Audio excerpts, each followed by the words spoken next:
Okay, we're live. Let me just see. Yeah, we're live. So I'm about 1 minute early for this Instagram session. I'm really excited to start talking to Steve Orosco. I'm just gonna wait a few minutes for him to jump on. In the meantime, coffee.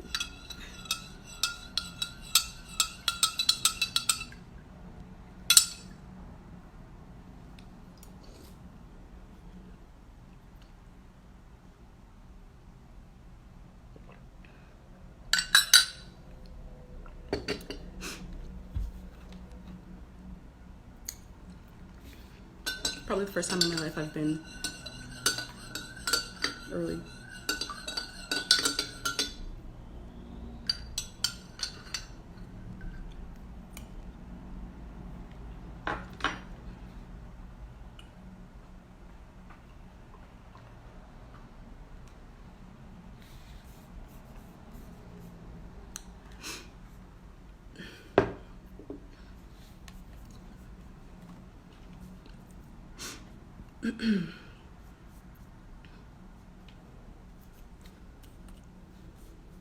Okay, we got one person joining. Yay! Hey, let me wave to you.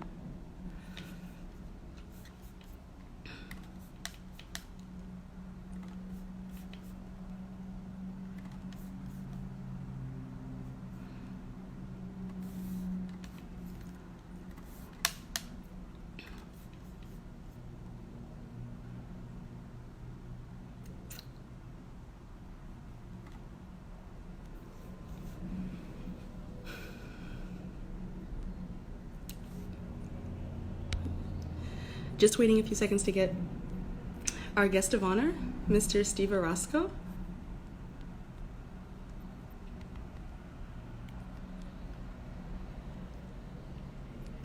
Hey, there he is. Oh, let's see. Hey, Steve, just give me a sec.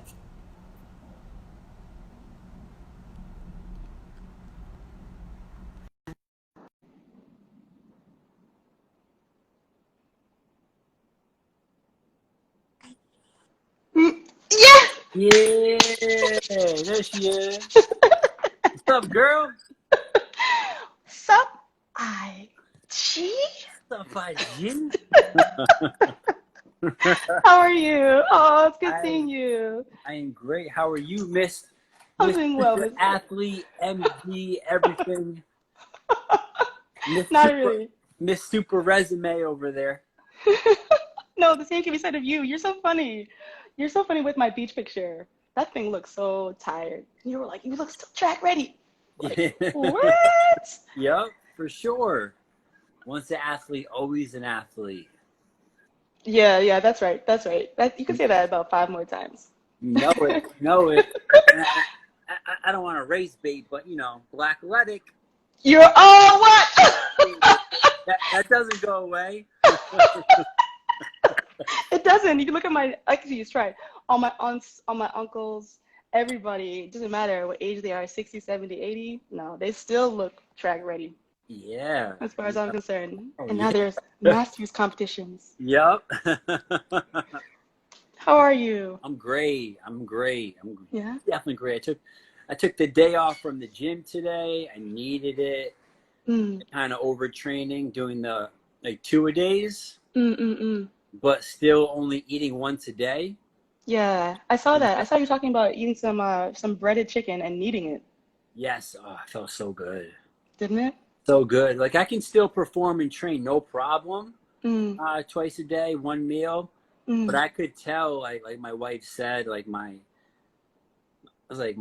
speech impediment was off. Like I was lethargic and mm, I just didn't sound right. And I was like, damn, my mm. brain isn't probably firing properly. And I don't like that at all. Yeah. So if I'm going to do 2-a-days, after like my first session, what Mm, I'll do is at 12 o'clock, I'll do something small like a protein shake or some Greek yogurt just to get something in my brain, mm-hmm. so that doesn't happen ever again. I know, the funny thing is your skeletal muscle is one of the biggest glucose uptake organs Well, it's the biggest glucose uptake organs in the body, so it just sucks up glucose. It Yes, sucks it up. It uses the storage. It just literally just sucks it up, and so your brain doesn't have much left if you're doing those 2 days. absolutely, absolutely. Yeah. Yeah, Well because done. back in the day when I was fighting, I remember I always kept one of those Ensure drinks Yeah. in my bag, and I would always drink it halfway through practice, always. Hmm. You know, and I probably should get back to that, doing that, because it made a huge difference. Yeah, it makes a difference, but also you're healing, right? Yeah. How's your knee? Knee feels good. I actually sparred yesterday for the first time in a year. How'd that feel? And, it felt great. It was a little off, like Mm-hmm. unstable during certain movements. Like going forward and back, I'm okay. It's the quick jolts to the side. Mm. If I Mm. push off to the left, push off to the right, that doesn't feel that good. But other than that, I feel okay. How did it feel mentally? Mentally was different because throwing punches is fine, but getting punched was a little different. And it wasn't even like I was getting punched 100% because we didn't wear headgear, Mm-hmm. but still the clash of the glove hitting your face when you haven't been hit in so long, Mm. there's like a mental stress that comes with that. Mm. You know, whereas if you're doing it every day, it's not a big deal. You're used to it. Oh yeah. Totally used. Yeah. Steve, please, come on. Only combat athletes are used to that. It just sounds so funny. I've literally never. Well, my mom. Well, yeah, she used to hit us in the face, but outside of like discipline, I don't think a lot of people are used to that. But that is a nice segue into why we've assembled and why we're here. All right. Let's So talk. let's get into it. I'm so excited. Let's talk. So thank you. Thank you so much for giving us a little bit of your time and expertise and wisdom. You're the one with a phenomenal resume. I don't think I've ever seen anybody who's so humble and savage at the same time. Yeah, that's my term, humble savages. I know. I stole it. I stole that. And I love it. And it suits you perfectly because not only are you an elite athlete, but also you're an elite coach. You're a dad, an elite dad, an elite husband, and a thought leader and a business leader in your industry, which I don't think is very common, particularly not for men of color, Right. to do all of that and wear all those hats and do everything at probably the elite high performance level. So it's really an honor to connect and for you to spend time with us. I appreciate that. You're welcome. Yeah, but here's why we're talking, because as you know, my lab studies intentional violence and abuse, all the bad stuff in sports, right? Yeah. And like Steve, like I was saying the other day in my email to you, I really think we have not included combat athletes in the conversation. Yeah. I mean, it makes sense. It's a tough question because we're asking about intentional violence, in an inherently violent set of sports. So how do those two things square?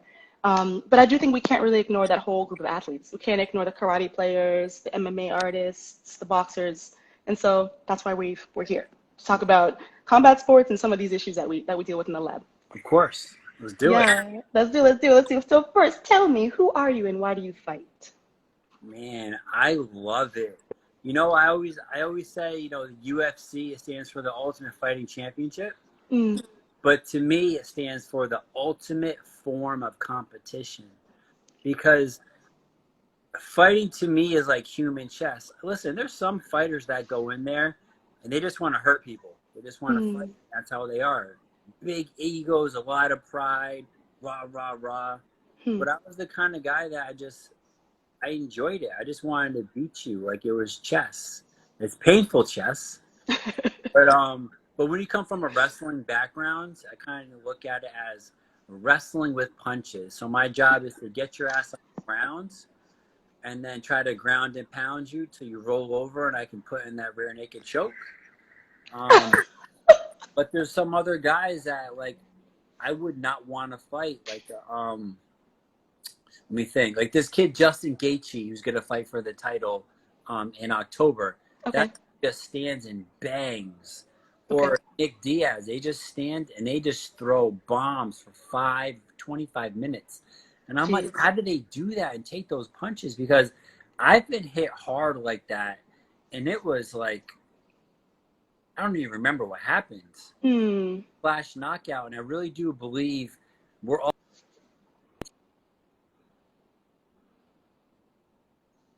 not go down. There's other guys flash and they get hit and they drop, you know, and you never know how you're wired. Hmm. I prefer not to get hit, to be honest with I can imagine. So you do it because you you. love it. I absolutely love it, and I still love it. And if you notice, fighters in general of all sports, I don't care, football, baseball, soccer, hockey, combat sports is the one sport that fighters don't know when to call it quits, and they fight for too long, and they fight way past their prime. Like you look, I just spoke to Chuck Liddell about it because I saw that. I saw that talk. you I saw know that interview. before I went, oh yeah, so you know I Yep. know a lot about his career, but I always make sure like I Wikipedia everyone first because there's Me always too. certain things I don't know. Hmm. And I looked at his record, and his record was like 27 and or I'm trying to 21-9 or something like that. Hmm. But he lost 6 of his last 7 fights. Got you. And So this guy was it was a downward slope towards the end. downward slip. Whereas if he had stopped, 3 years earlier, he would have ended at like with a record of 20-2, like which is unheard of. But if you're a fighter and it's like, okay, well, I fight because I love it, number one, and then number two, you're going to pay me $500,000 to fight. Yeah. How do you? I don't know. I wouldn't say no. I know that. Hmm. Hmm. Hmm. No, you can't. And I think it's when it's in your DNA like that, it's almost like a calling in a way. It feels that way sometimes. Absolutely, absolutely. Mm. So my team, as you know, we study abuse in sports. And one of the struggles we have is choosing and agreeing on like what words to use. But the thing about it that I find very interesting is that it's not very common that we include athletes in the conversation. So it's important, I think, for me to talk to different types of athletes to figure out how different terms resonate with you and why. One of the umbrella terms that scientists in this field have come up with is something called intentional violence. You know, like unintentional injuries in sport, we all know the ACLs, the hamstrings, the bicep tendon, all the unintentional injury that we hate and we dread, and it puts us on our back and it makes us depressed. Intentional injuries somehow, or it's not actually called intentional injuries, it's called intentional violence. Yep. And that encompasses everything: bullying, hazing, all the isms, racism, sexism, ableism, Yeah. sexual abuse, psychological abuse, physical abuse. And so that's the term that people are leaning towards, intentional violence. But so your sport is intentionally violent. So Absolutely. I just want to hear from you. How does it feel to you? And does that term seem to connote abuse? Um, for me, I say no, only because it's the whole notion of iron sharpens iron, and combat sports is different than any other sport where it's a brotherhood and you Hmm. share something together when you train. Like I said this to you before, like you go to pro practice, for example, and you guys are on the mat and you're rolling and you're stretching and you're bullshitting and just shooting the shit with each other. Then all of a sudden it's time to lace up the gloves and the coaches are like, all right, let's go, let's warm up. And then all of a sudden you have to turn that switch on. Hmm. No, it's about to be violent because everyone in that room has the same goal to be the best. And Yeah. everyone, if there's 20 guys in the room, let's say there's 6 guys in your weight class, you guys are all vying for the same position. All right. So you guys are trying to hurt each other during Hmm. practice. And then when practice is over, you're literally back on the mat and you're just bullshitting and laughing like it never even happens. Got you. And you really do earn this level of respect from each other Hmm. that I can't explain. Like there's one thing in fighting that I never got to experience, and that is to go with full 3 or 5 round war with somebody and know what that is like and like what you just gave, like because you literally just give each other your soul. Hmm. Everything that you possibly have. And that's Hmm. why you always see fighters hug each other out after it's over, Hmm. because Hmm. they just earned each other's love and respect. And no other sport, there's no other sport that that can do that, because it's a team sport, and you're not trying to like, it's not, you're not trying to hurt each other Hmm. in the same light. Mm-mm-mm. So it's more of a, so that's so interesting that you kind of have this a respect in the setting of like real vulnerability, like you're sort of bearing your whole. So I can't imagine you can hide when you're at those practices. I can't imagine you can shrink. I can't imagine you can't. You need to fully show up and fully be present. That's sort of Exactly. my impression. 100%. And sometimes you're the lion and sometimes you're the lamb, you know, and I would be the lamb. I would always I be the lamb. know, but I there's, would literally like walk in the. I would like have a sign. I would have a shirt that was like the lamb has arrived. but you know, like, I mean, you were in track, so you remember the days where it's like there were days where you went to practice and you were like, yo, no one is messing with me today. I'm killing Yeah, everybody.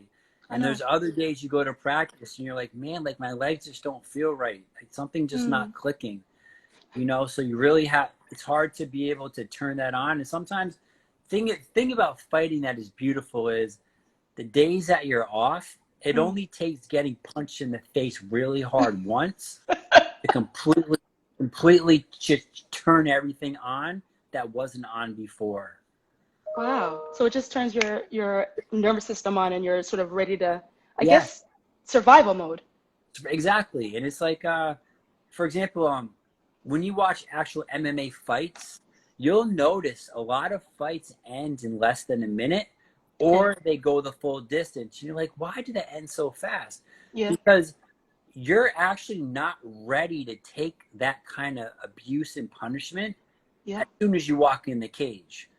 Like, Okay. just to walk in the cage, yeah, I know you're warmed up and you're ready, but as soon as you walk in and you get hit Hmm. like that, your body and your face, you're not ready for that.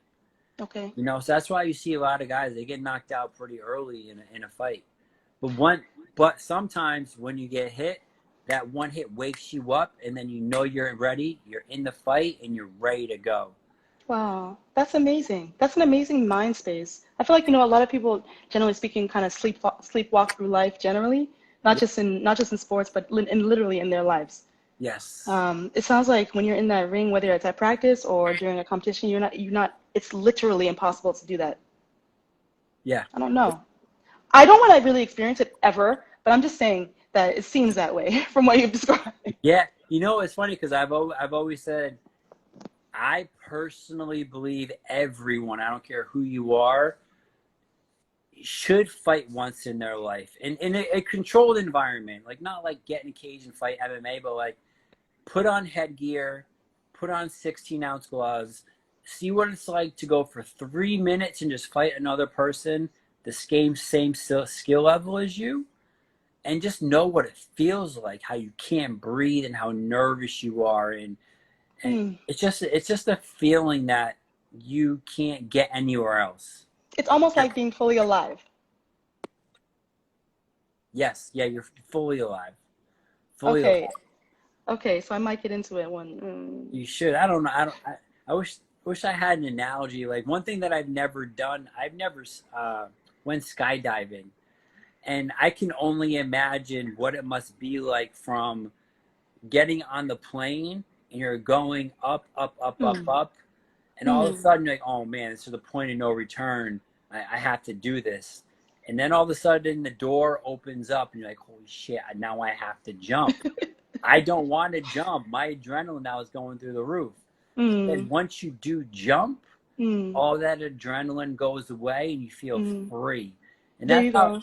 and that's how fighting is. Fighting is like that. Like, you're warming up in the back, you feel great. All of a sudden you're walking out to the cage, you are so scared. You're like, oh my God, why am I doing this? I could be at home eating pizza. And then you're in the cage, and then once that bell rings, all those jitters go away, and it's just you feel free, and it's go time. But isn't that the definition of courage, right? Yes, Feeling it is. fear and It is. doing it anyway. It is. Agreed. All right. So fighting occur. Okay. So you mentioned the controlled environment. So we shouldn't just go out and fight each other like on the street. Great. Yeah. So if you could just describe for me, someone mentioned in the comments that violence seems like it has a negative connotation. I would agree with that. Yes. So what is your concept of controlled violence and what are the benefits of that in combat sports? Yeah, for me, I look at combat sports as martial arts. You know, it's a form of martial arts.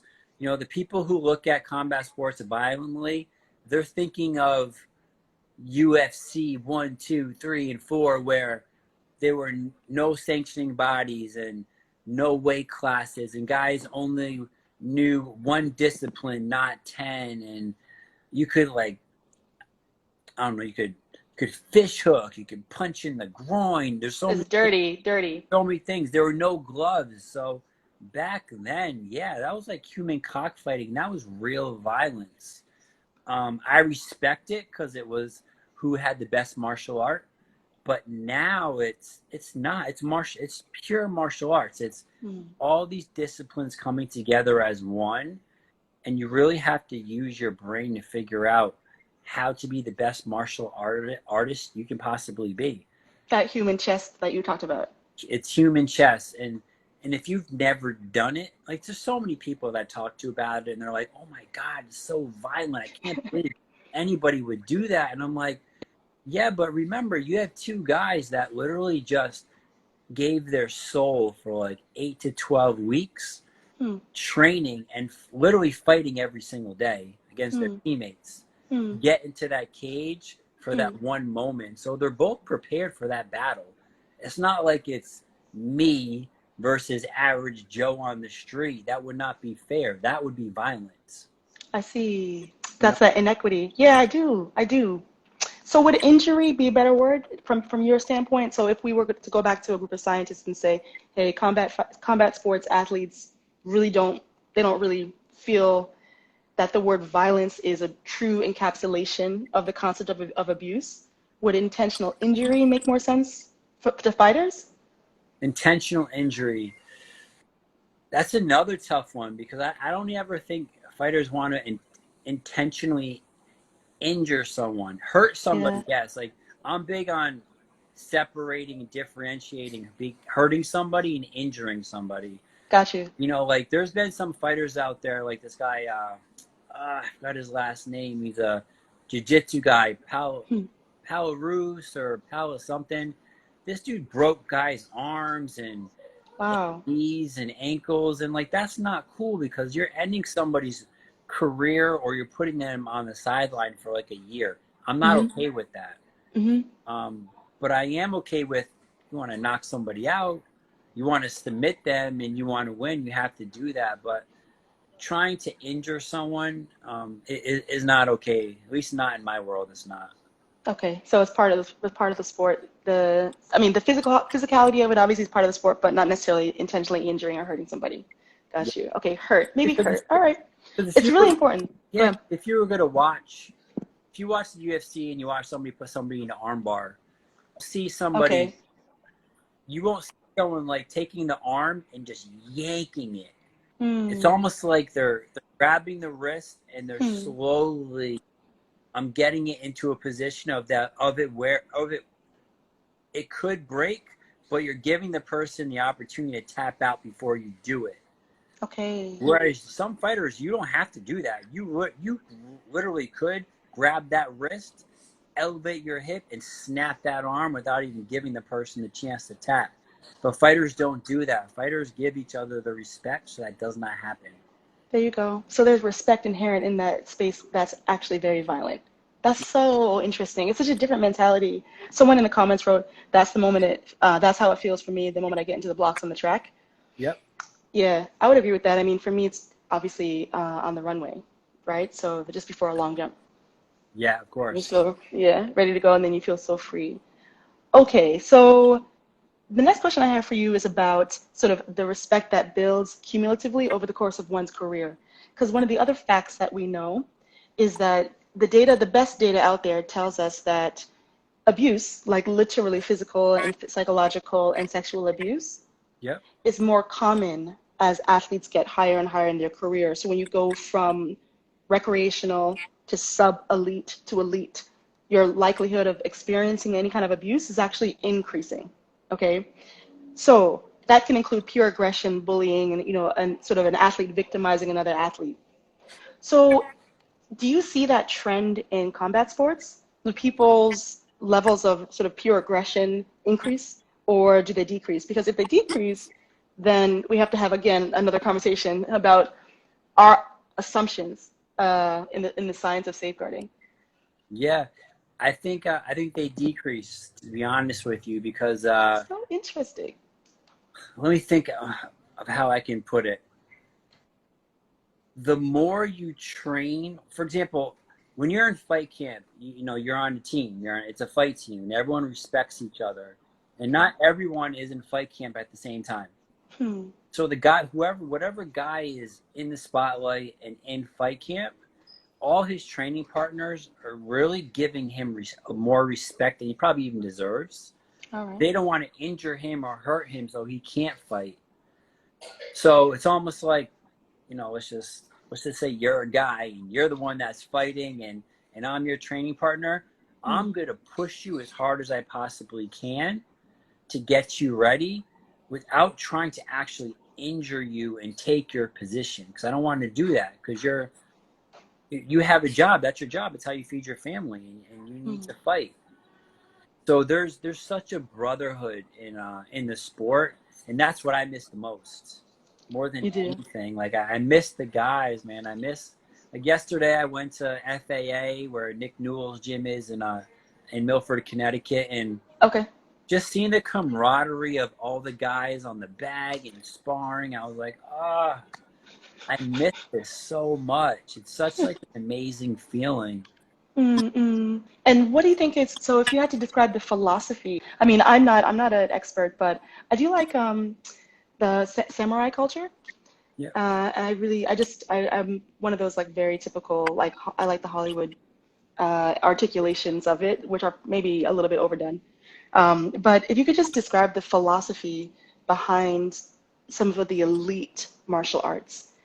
Because again, what you're saying is really interesting and important, because it sounds like the more you train and the higher you go in terms of your level of play and your level of competition, not only is your physical skill getting better, but the philosophy and the mental skill behind that seems to also be sharpened.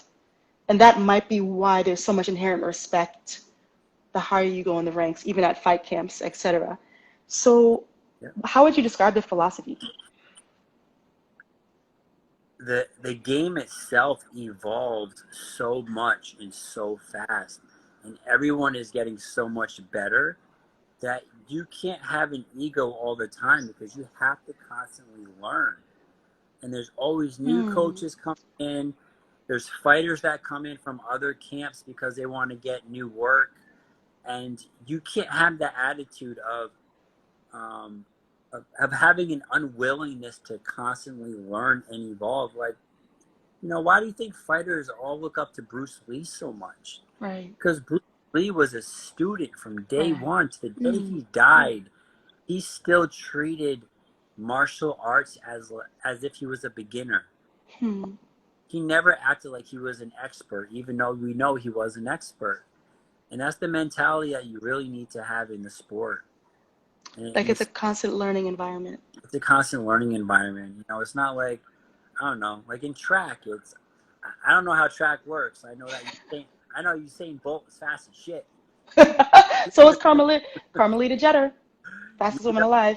And it's like, you're running, and all of a sudden the world record is 10.0, and then the world record is 9.8. 9.78, and that's 9.76, and it's these little tweaks that you just keep implementing into your game, and it just makes you better and better. And it's the ones that have the biggest egos that go in wanting to destroy everything and always just smash, are the ones who never make it. They never make it to that level. Yeah, like that. They have a very, very short window where they are incredible. But that window doesn't last because they don't allow it to. That humility, that I think to be able to be a constant learner and to be a consummate student. Really, no matter how high you elevate, is what makes great athletes great. I'm not sure. I just recently saw the Netflix documentary, The Last Dance. Have you seen it? Oh my God, I swear to God, I just finished watching it the other day. Yeah. So. And And I so. and I listen, I was never a big Michael Jordan fan. It was never my guy, but guess what? Seeing his mentality, I am a monster Michael Jordan fan. That dude Yeah. earned everything he's ever had by the way he was. It's funny because I know you're probably going to talk about it, but he was literally what's the word? The quintessential, quote unquote, toxic masculine. Oh, masculinity. That's who he was. Mm, That's how he rolled because he wanted to be so good. But back then, it made everybody better. that's right. That's You right. But he always wanted to get better, always wanted to know? learn. Every season, learned and implemented, learned, implemented, learned, implemented. Just that hunger for knowledge Yeah. and for acquiring skills to the point where he's able to operate high in his athletic potential and never being satisfied with whatever he acquired, constantly wanting to learn more.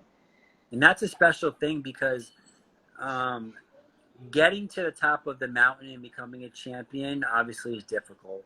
Yeah. But to get there and stay there for a long time is on another level, which is why you can look at somebody like Tom Brady. What's happening with that situation? Like, Does he have 5 rings or 6 rings or whatever? But he was in I like think every NFC championship game for like 20 years. And I'm just like, this guy do it. Different teammates, no Hall of Famers really to play with. He had the same mentality as Michael Jordan, and he was that's right. incredible. That's right. And that sort of that humility combined with real skill. I mean, the real sort of objective skill, right? Yeah. But it's something about constantly wanting to learn. It really endears you to your teammates, but also it makes everyone respect you. I agree. You can't argue with. You can't argue. You can't look down. You can't denigrate somebody like that. And their ego is at the door. Truth. Very true. Yeah. So it sounds like in your sport, that's the mentality that's required to make it and to that elite level, like a Bruce Lee, sub Bruce Lee level. Yeah, because things are always changing. Everything changes. Like, jiu-jitsu is such a good analogy because that was the foundation for MMA. So All right. Brazilians came to America and they opened up their Brazilian jiu-jitsu schools. And what happened? All these wrestlers started joining jiu-jitsu. Okay. They all started using their wrestling to kind of negate a lot of the jiu-jitsu. And then all these wrestlers end up becoming black belts over, 10 years. Okay. Now you have these guys who are jiu-jitsu black belts, collegiate level wrestlers. Now they're opening up their own gyms, and it's almost like whereas a lot of these old school jiu-jitsu guys, they never evolved, and they're still very not with the times, just old school. Yep. They'll do it the way it was done in the beginning and the basics, which are great, but they didn't evolve with the rest of the culture. Okay. I didn't know that. So there's creativity in your sport too. Yes, big time. Oh, it's a true learning environment. Yeah. Oh, without a doubt. I might switch sports. Jiu-jitsu is the #1 thing that all women should do. Oh my God. Why? Okay, now we're talking about women because you mentioned toxic masculinity. So now we're gonna shift to the gender thing. Let's do it. So why? Why do you say that? Well, you figure, I don't want to say anything sexist, but men. Yeah, don't do that. I know. I saw Janine Orosco's name come up. By the way, so she's watching you too. Yeah, she's always on me. She's making sure I'm not saying anything stupid. I'm gonna get in trouble. Good girl. I like her. Because men are obviously stronger than women. We have testosterone. The skeletal system's just bigger. We have more muscle mass. So generally, a woman is always going to end up on her back if we were to go fight. And if a man was going to rape a woman, so you're going to be on your back. What can you do from your back? Well, you can do arm bars, you triangles, you can do chokes. There's so many things that you can do as a woman that you don't need to be big or strong. It's But just you have to be skilled. all you have to do is be skilled. I will take in a fight, I'll take a black belt female in jiu-jitsu over a male who's never trained in martial arts any day of the week. Hey, I'll take that. I'll take Any day that. of the week. All right, so I'll learn it. But the question though too, because what we do know is that, again, I'm just spitting out facts and seeing how it lands with you Yeah. as a combat athlete. Yeah. So we know, for example, women are more exposed, we're more at risk of abuse than men, and generally speaking. Absolutely. Female athletes. I mean, you see what's happening with all the gymnasts and the swimmers. Okay, now in combat sports, how do you interact with women differently when you're in training sessions? And how do you adjust, I guess, or do you adjust? You definitely adjust. So I know for me, for example, if I'm sparring a girl, I punch her as hard as she punches me. It's Okay. really that simple. So if a girl hits me at like 60%, she's getting the same hit right back. If she hits me at 100%, I'm going to hit her, not 100%, but I'm going to hit her at the same level she hit me. Because honestly, if a woman is I think the most special breed of a human is a woman who fights, because that is not natural. I like this. You know what, Steve? We can women, remain friends. We can remain friends for a long time. because women don't have testosterone. Like, they're not wired and built to go in there and fight. And the ones that do, they're just a special breed of creature in my mind. So when they get in the ring or the cage and they're sparring another man, which they have to do a lot because there's not that many women that are fighters, you also have to give them the respect to not go easy. There you go. Okay. And to give it to them hard. So when I grapple a girl, I don't go easy. I will treat her like a man, because that's grappling. But if it's sparring, a little different. I'm not going to go and punch a girl really hard. I might kick her hard in her leg. The only woman in my life that I punched 100% was this woman, Chris Cyborg. Okay. Her last name was Cyborg? Cyborg, yeah. Hold on. That doesn't sound even real. Yeah. Like Usain Bolt didn't sound real. Chris Cyborg? It's actually Santos, but Cyborg is her nickname. Okay. And she fought at, let me think, 145 and 135. So she's a big girl. So she walks around like 165. And me, I walk around at like 175, 180. Okay. And I remember the first time I sparred her, it was at Arena MMA in San Diego, California. And I was like, yeah, I'll spar, no big deal. You know, we're going, all of a sudden, bang, she punched me like a man. I was like, oh, okay. Where? Yeah, just like bang, just like right in my face. Okay. And I said, okay, this is how it's going to be. And then I punched her the same way back. And I literally basically sparred a dude. You know, and it was weird because I'd never actually hit a woman the same way I would hit a man. That was the only time I ever did. But some women are built like that. But you made the adjustment. You made the adjustment in real time. Yes, you do. You see, I think you keep coming back to this idea of being fully present. Like, you're fully present. You're fully dialed in all the time. Yeah, and you're constantly making little decisions based on what you're experiencing. Exactly, because yesterday when I was sparring, so Nick Newell, he's one of my first training partners. I don't know if you know who he is. Very inspirational. He actually has I'll say it's a deformity. I forgot what it's called. He has like half an arm. Okay. Limb loss. Yeah, it ends right after his elbow. Got you. So he's basically like a one-armed fighter. And so yesterday we started very light, like kind of going offense, defense. And then the last 5-minute rounds, he was like, hey, let's turn it up a little bit. And all of a sudden, like, he hit me hard once. I was like, okay. Then I hit him just as hard back. And then that's how you know. Yeah.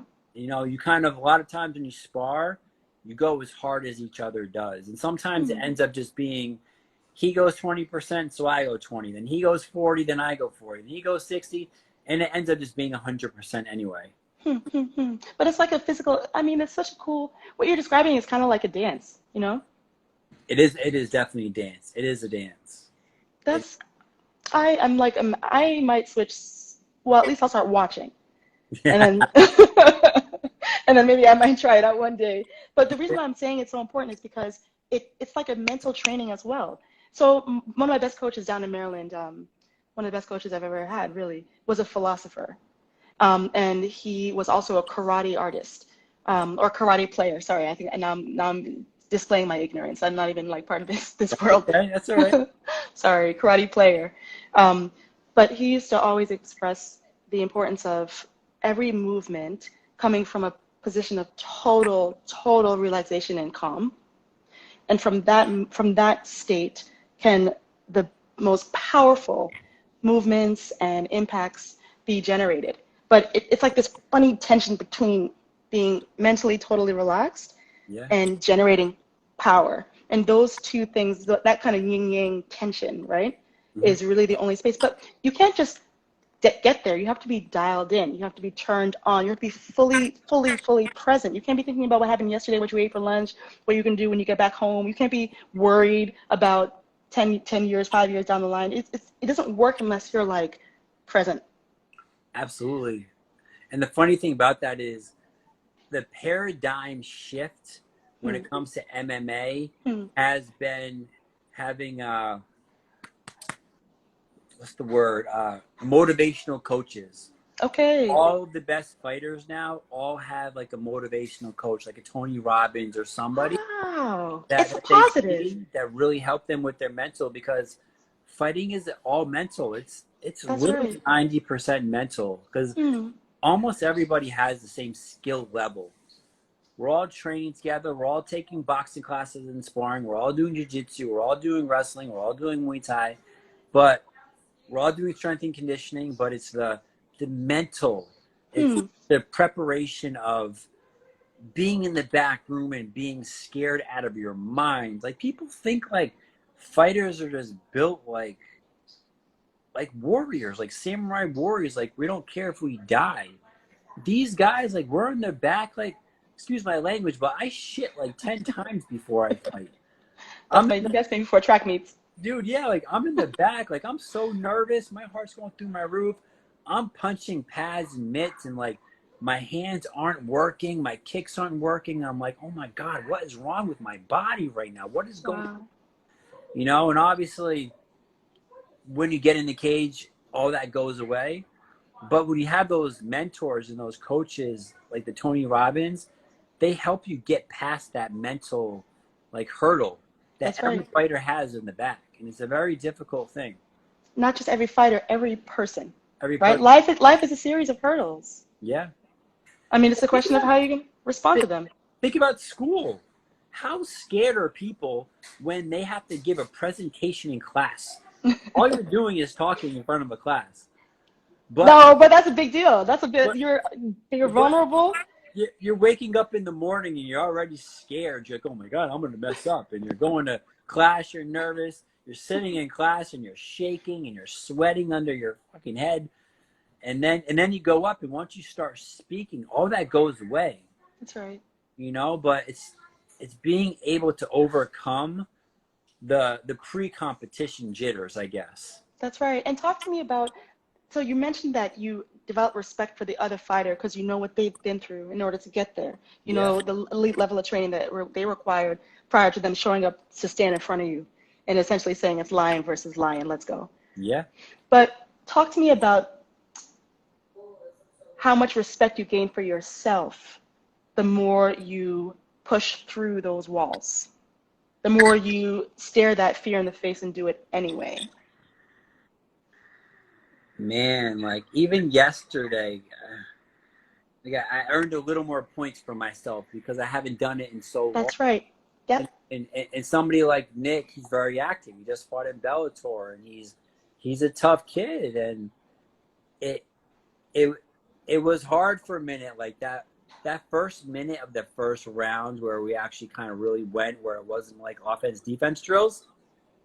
I had to like turn it on, and I kind of forgot how to turn it on because I haven't done it in so long. You know, like the timing. All right, jab's coming. I got to parry and throw. And after a while, if I sparred for the next 10 days in a row, I would have it all back. It would all be back, just like how it was. But I got to get back to that, you know, and I miss it so much because it's such a good feeling, you know, when you hit someone just right and you just feel it feel it in your knuckles, I love how you describe. or you're grappling and you just someone takes you down and you put them in a triangle. You're like, man, that was amazing. That feels so good because all that hard work has paid off. And you're executing a skill that you've acquired and worked hard for. And you're executing it, and it literally is muscle memory. Mm. You're not thinking about it. Like if I'm in the ring, I'm sparring. I'm not really thinking about my punches. Okay. I'm throwing the combinations that I know, and I see a jab is coming, and it's like I block and go, or I block and I go, like, and I know what to do. I haven't done it in a while, so it didn't come natural, but I know. Someone throws a left hook right here, I block it, and I throw a left hook right back. Gotcha. And I wasn't doing that yesterday like I normally would have, but You'll get it back. But I'll get it back. If I spar for another few more weeks, it'll come right back to how it was.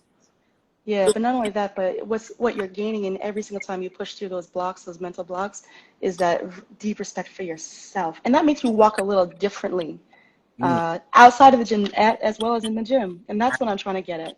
Absolutely, it's such an amazing feeling. I can't. That's why I say everyone needs to throw on some headgear and some gloves, get in the ring for 3-minute rounds, and spar another human.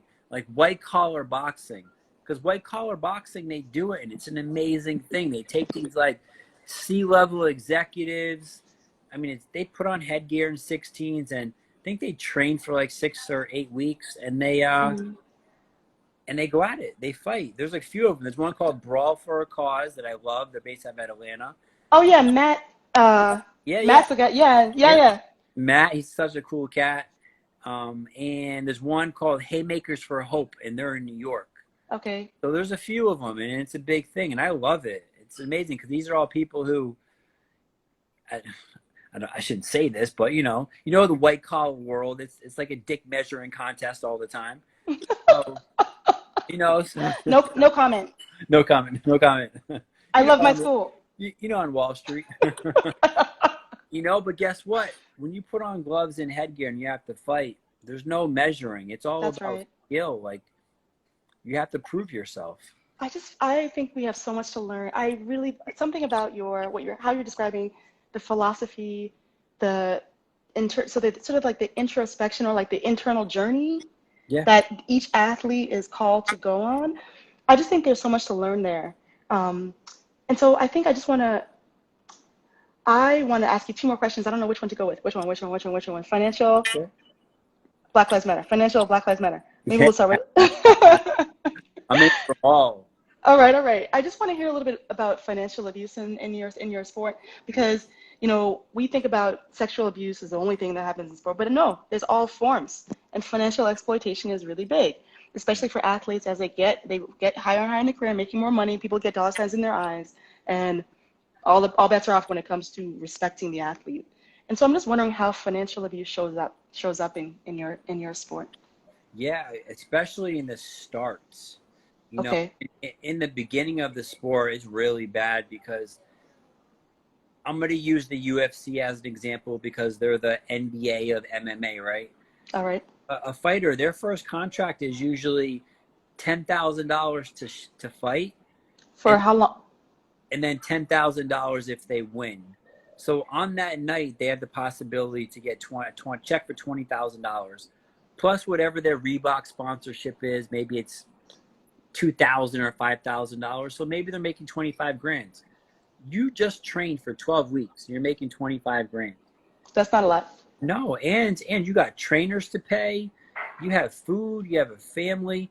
And even if you fought 3 times in 1 year, which is insane at that level, you're still only making $75,000, and you're literally killing your body and your brain. Let's not talk about your brain and the trauma that comes with it. We're gonna leave that. Yeah, that one is a big can of worms. Yeah, because there's gonna be a lot of CTE issues later on in life with MMA that we don't know about yet.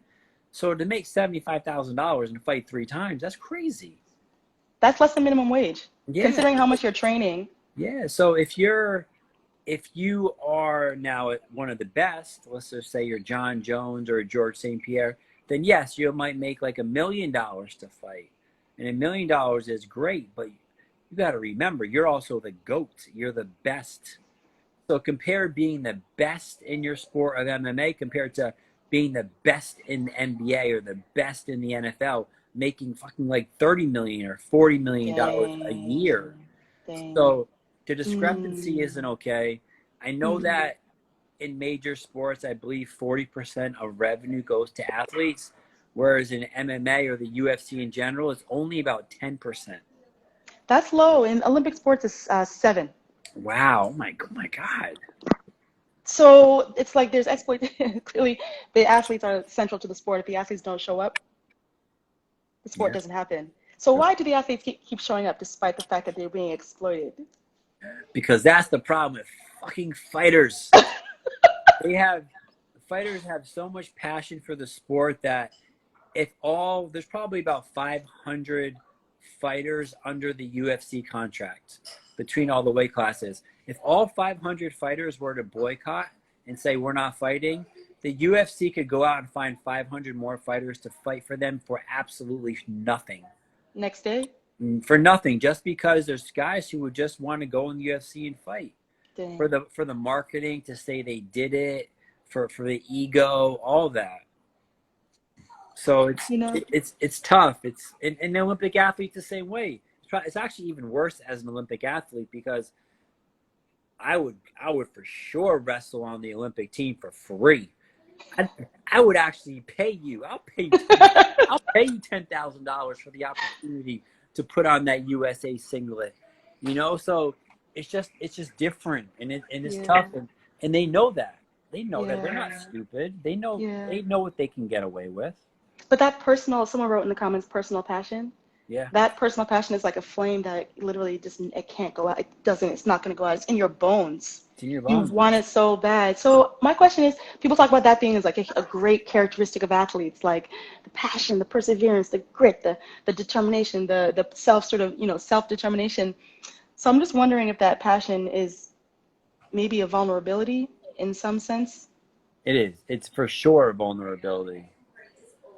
Not even a question. I mean, it's funny because I'm driven by passion and not everyone is. Some people are cool. Some people are okay with, hey, listen, I'm going to go get a 9-to-5 job and I'm going to get my pension of 401k and retire when I'm 65. And I have so much respect for those people because it's just such a simpler life that you don't have to worry. It's just given to you. You still have to work hard, don't get me wrong, but your trajectory is there. It's mapped out. Whereas if you are passion driven, you have absolutely no idea what comes tomorrow. You have no idea if you're going to waste the next 10 years of your life. You might be 50 years old and never made it and not have a single dollar saved. And then what? No pension, no 401k, no retirement plan, no nothing. But you were passionate. You got to do But you're vulnerable. So so what can athletes do to like protect themselves against that? Against really like it's okay to be passion driven. I personally have the deepest respect for people who are genuinely passionate about something and honor that passion by following it, seeing it, just taking it to ground, following it to the end, wherever that end is. I just love people who live that way. It's very courageous. It's terrifying. There's no path that is set out before you. Carving your own path, like you said, you're not on a treadmill. You're not. So that I respect and I honor, and I say, if that's you, please, by all means, God bless you, do you, and live that way. But how can you, at the same time, protect yourself from crashing and burning and have nothing to show for it potentially on the other side? You know, I think how do I say this? So one thing that athletes do fail at is I wouldn't say branding, but it's networking, because when you're in your prime, man, people who aren't athletes respect you so much. It doesn't matter if you're a C, B, or A-list athlete; they love you, and they're willing to help. And I tell my fighters all the time, spend time networking with people. Like, you come to my show, and you fight. And when it's over, go in the crowd and talk to people. Nice. They want to meet you. They want to take pictures. These are people Yeah. that when you're done and retired, when you're only 38 or 39 and you're still a baby in the real world as far as working, you have opportunities there. But the problem is, as an athlete, and you have such an ego, it's hard for you to say, oh, you know something, I might not make it one day. I might not be the next Michael Jordan where I can do autograph signings for $100,000 and I'm going to be a legend and everything's going to be given to me. That's such a small percentage, and that never really happens. So I think it's really important, as once you're a professional athlete, to take advantage of everyone around you that you can. That's right. Because you know what's the term? Your network is your net worth. Net worth. You know, and as an athlete, people respect it so much. I mean, entrepreneurs want to be athletes, like athletes want to be entrepreneurs, and you know, rappers want to be basketball players, and basketball players want to be rappers. You know, and there's this common respect between a lot of different industries. And as an athlete, you have to network while you're doing the sport. You have to take the time. Like, it's That's part of amazing your job. advice. That's Part of your amazing job. advice. You know, because even if you, like, Thanks, I don't Coach. know, you're a track star, and let's say you're running for the national team. Well, you have fans in the stands. That's right. There's people that are watching you. There's got to be one or two people that, when you're done, they would hire you in a heartbeat. I know a lot of employers, they love to hire elite athletes because they know how driven they are. Yep. No, and you can't teach that drive, and most people don't have it. You better say it. Yeah. Okay, we're not elite. Like, we're not like elitist, but we are saying athletes are great. So, yes. Last question. I'm sorry to keep chatting your ear off, but it's just like we have so much to learn from you. Yeah. Not only as an entrepreneur, successful entrepreneur, but also as like a current athlete. It's a really amazing combination of hats you wear, so I'm really glad to learn. But we're in the middle of a moment of, as you know, racial reckoning in the world, not just in America. Yeah. And there's a lot of inequities, injustices, a lot of pain that's being expressed from coast to coast in all the different countries, literally, of this world. Look what happened in Lebanon recently. You see, I just feel like it's a painful time. I agree with you. In a lot of different ways, people are hurting. Yeah. So I'm really, as we've talked, you've just mentioned so much about philosophy and about living and about being present and about how much your sport has to teach us about how to stand up for yourself, to yourself, and how to kind of show up in the world. So I'm just wondering if you could share with us what the world could learn from your sport, what it could learn from MMA in this time when we're looking for higher ground, we're looking for equity, we're looking for harmony, and try to get rid of this moment where it's really painful. You know, I absolutely love this question, because when you walk into a fight room, so a pro MMA room, you have all different races. You have kids from Mexico, you have African Americans, you have whites, you have everybody under the sun, and no one cares about the color of your skin. The only thing that matters is your skill. Because when that bell rings, I don't care if you're black, white, Spanish. I ain't punching you in yellow, green, purple. Like, I'm punching you in the face the same way you're gonna punch me in the face, and you earn each other's respect because of that. And I truly don't think anybody cares about race when it comes to that. Almost like if you were, this is an extreme example, if you were a Navy SEAL, right? As a Navy SEAL, I mean, you have guys who are white, you have guys who are Spanish, you have guys who are African Americans. You guys have each other's back to the end. Like, you kill for each other. You don't care about color. And people can learn a lot from that. But the problem is we live in a very ignorant world. And people, I truly don't think our world is racist per se, but I do think we're biased. Okay. It's a very biased world. Okay. I think we're gonna end. I feel Okay, I'm gonna try this again. We just got cut off with Steve Orosco. Hopefully he'll be able to come back on. Oh, my hair. What's happening there? Jeez.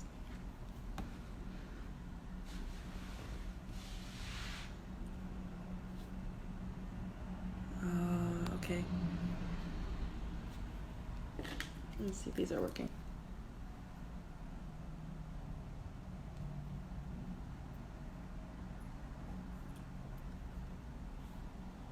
This should be connected. Hey, Steve. Okay, let's see.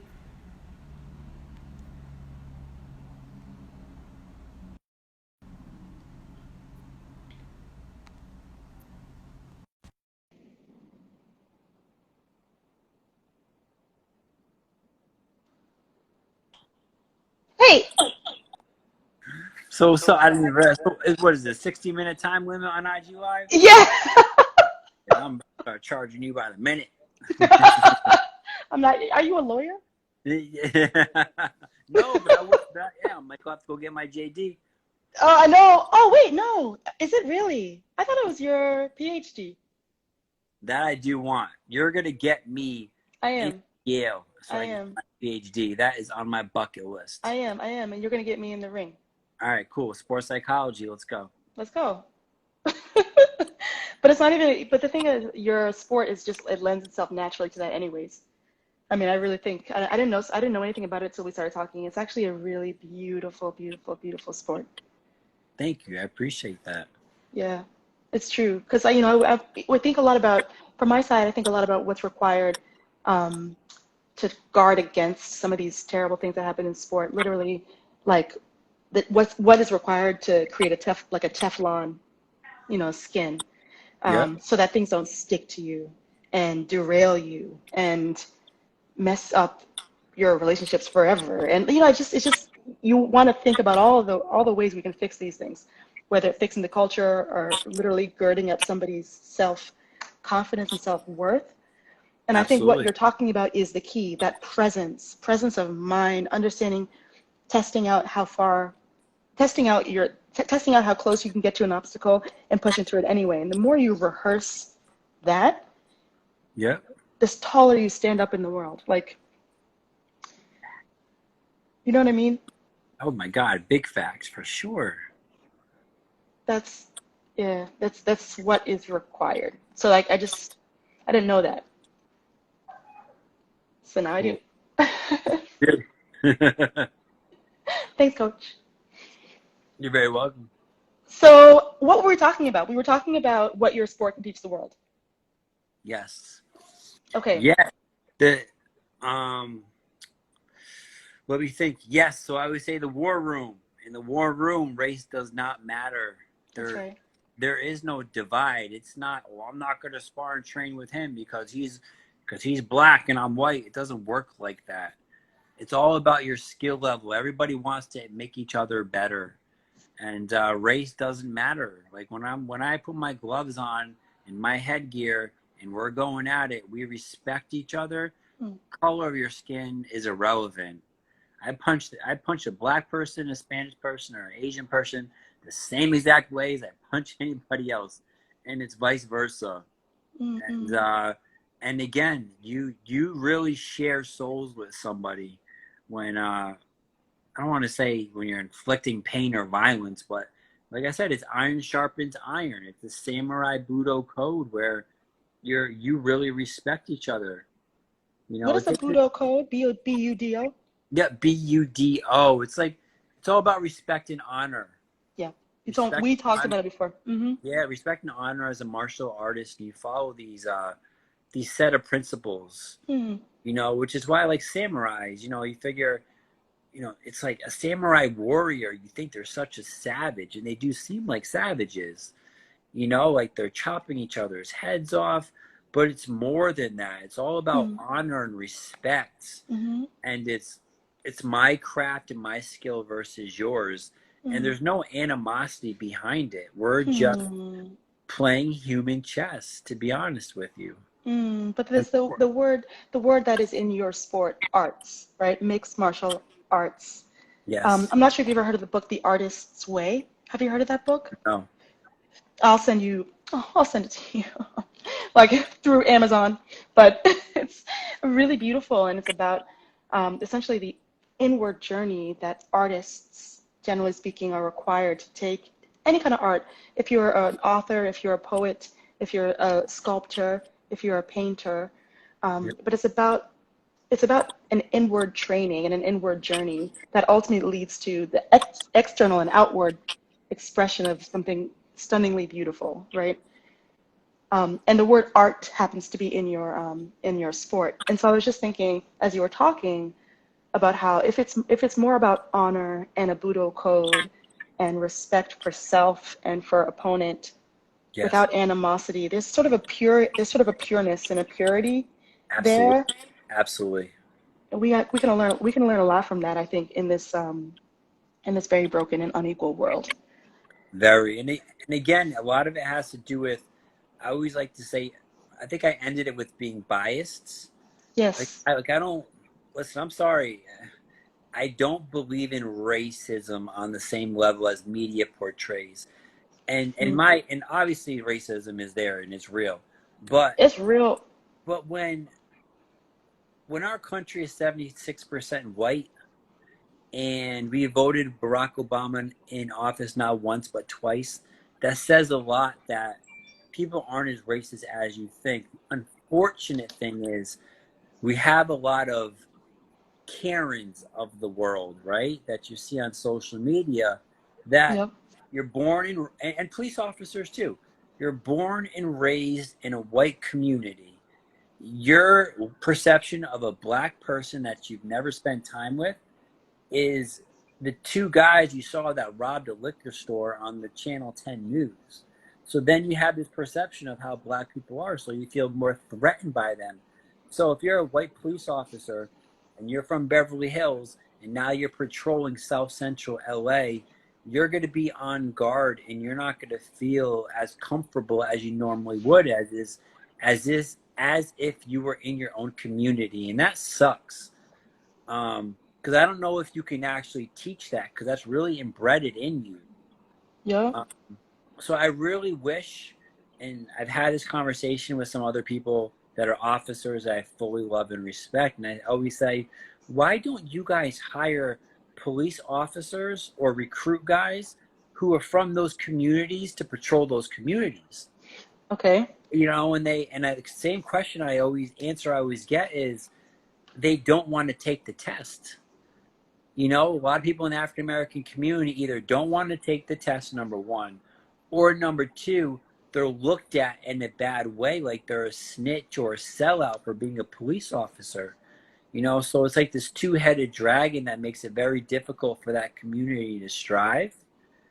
And that's very unfortunate because it shouldn't be like that. And it's structural. It's structural and It's structural. systemic and baked into the history. The Because history. we came from somewhere. Nobody arrives sort of an island completely devoid of context. There's a deep, long history to the way we are today, and there's going to be Absolutely. obviously a future that's predicated on this present moment, which will become the history for the future. I So agree it's with it's you. it's this it's a continuum. It's structural. It's systemic. I mean, it's none of us exist in just sort of isolation, and so we're connected to a whole narrative.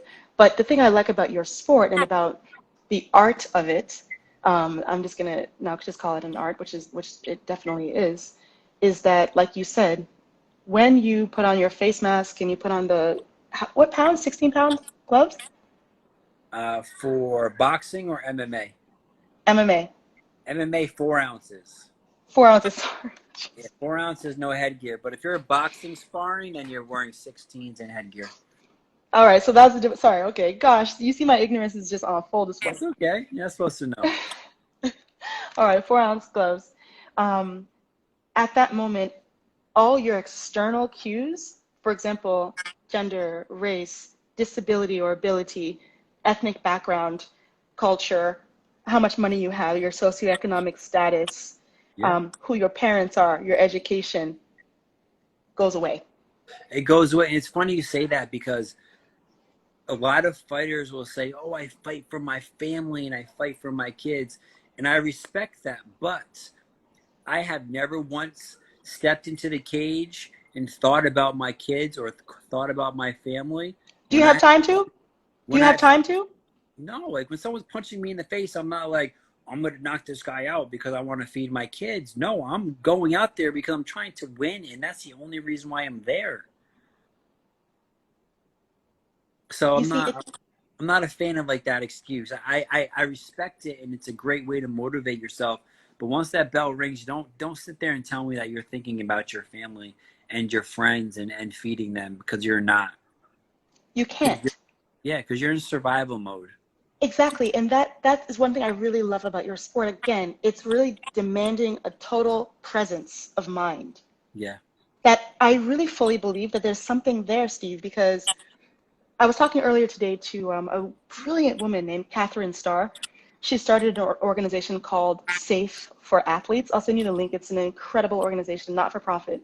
She's out in California, and it's brilliant. And she's very interested in looking at talking to athletes and asking them, what are the internal skills that you can shore up and build up and firm up, literally within your character, Yep. that give you a better chance of acknowledging when your rights, your human rights are being violated, when you're being, treated badly, exploited, abused, and all that stuff, but also a better chance of being resilient if some trauma does befall you. Because the fact of the matter is, the world is the world. Humans are not, we're not angels, right? If we were, like, we'd all be in heaven, like, like singing and skipping around with like golden slippers. But Yep. we're not doing that. And so the world is the world. Bad things going to happen, good things going to happen. That's reality. So everyone has to just like kind of like wake up to that. So it's not just about how, if you're going to get hit, you're going to get hit in life. It's about how you respond to that. Can you have post-traumatic growth? Can you Yep. develop resilience?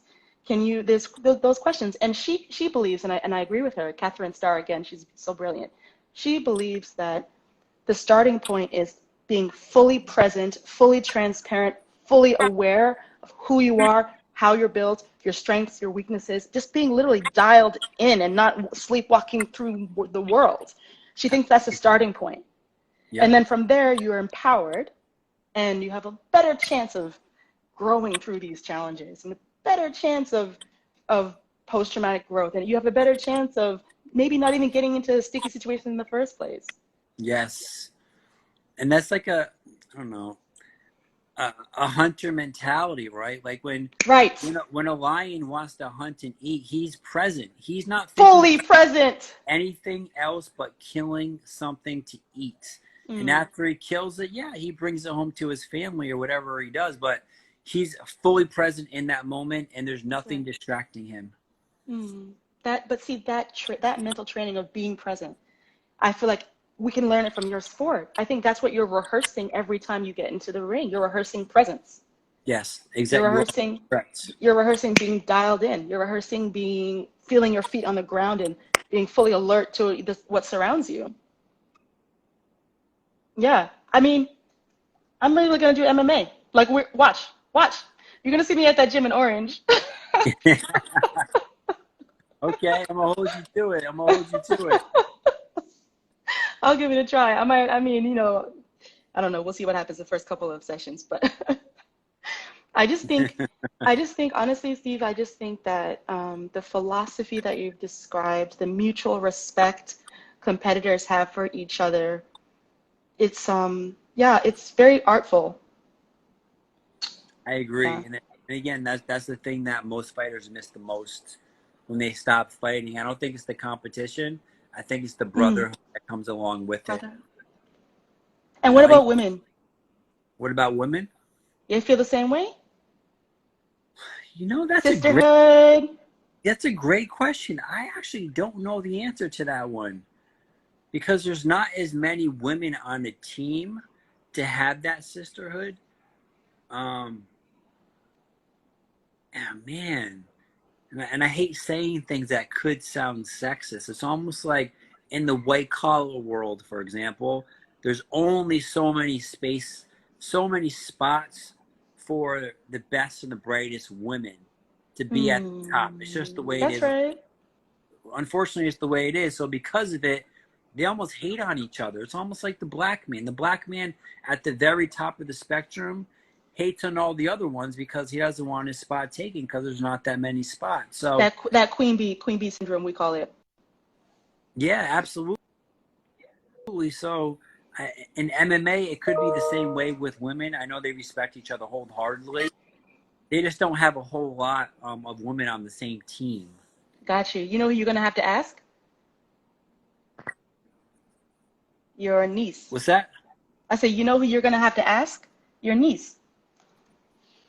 Oh yeah, of course, of course, I really of want to course. when she's in her however many year of being maybe an Olympic or whatever she becomes in her sport.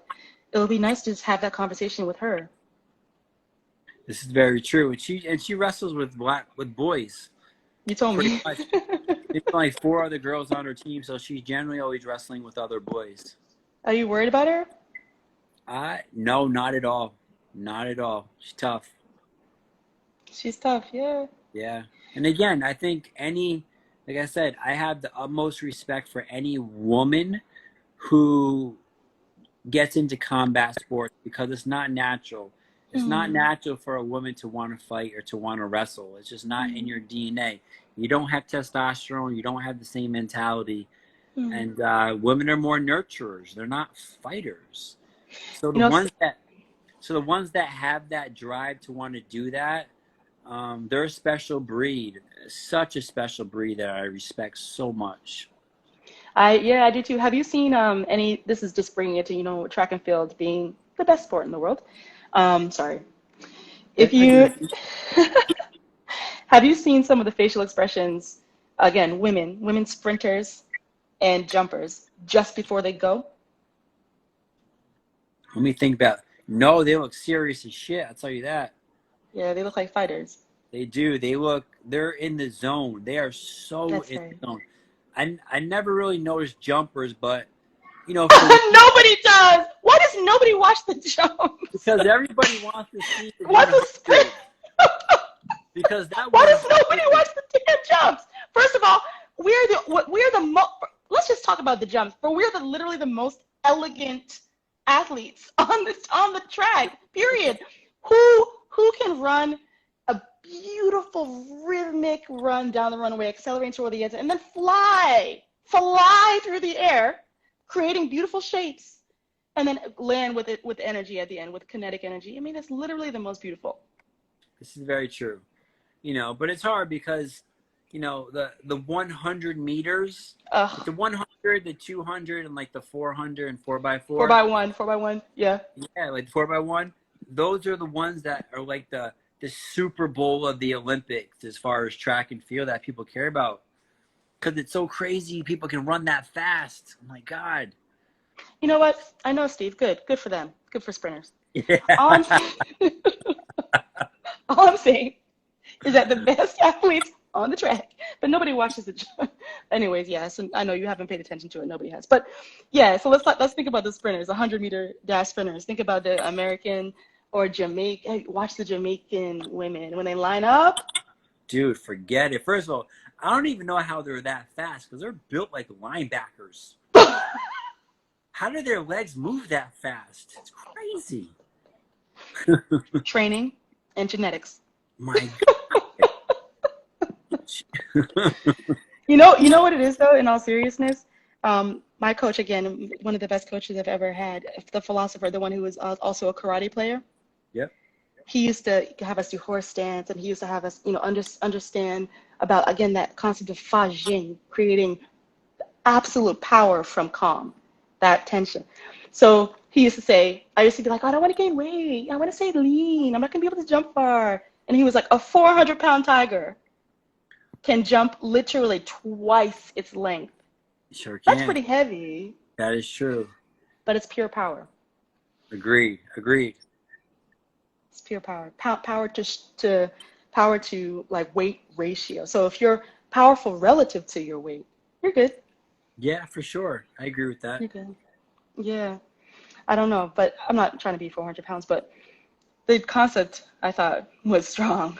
Yeah, for sure. Yeah, but yeah, they're in the zone. But I think honestly, I'm just trying to emphasize again. Maybe it's because I had the conversation earlier today with Catherine.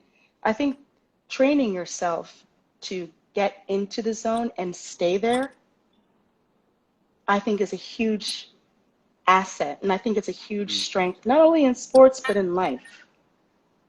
And I Yeah, think that mental training, go ahead. that's a good point because I think it's easy to get yourself into the zone, but then you kind of fall out of the zone. And then you got to Don't try to you? get back in the zone, and then you fall back out of the zone, and then you get back into the zone. So if you can get yourself into the zone and literally stay in there from warm up to walking out to a cage to the cage door closes and you fight, that separates a lot of fighters because it's really hard to stay in the zone the whole entire time. It's hard. It's hard. And that endurance increases, I guess, the more you do it, Yeah, agreed. the more you expose yourself to it. Yeah. Very It's, true. yeah.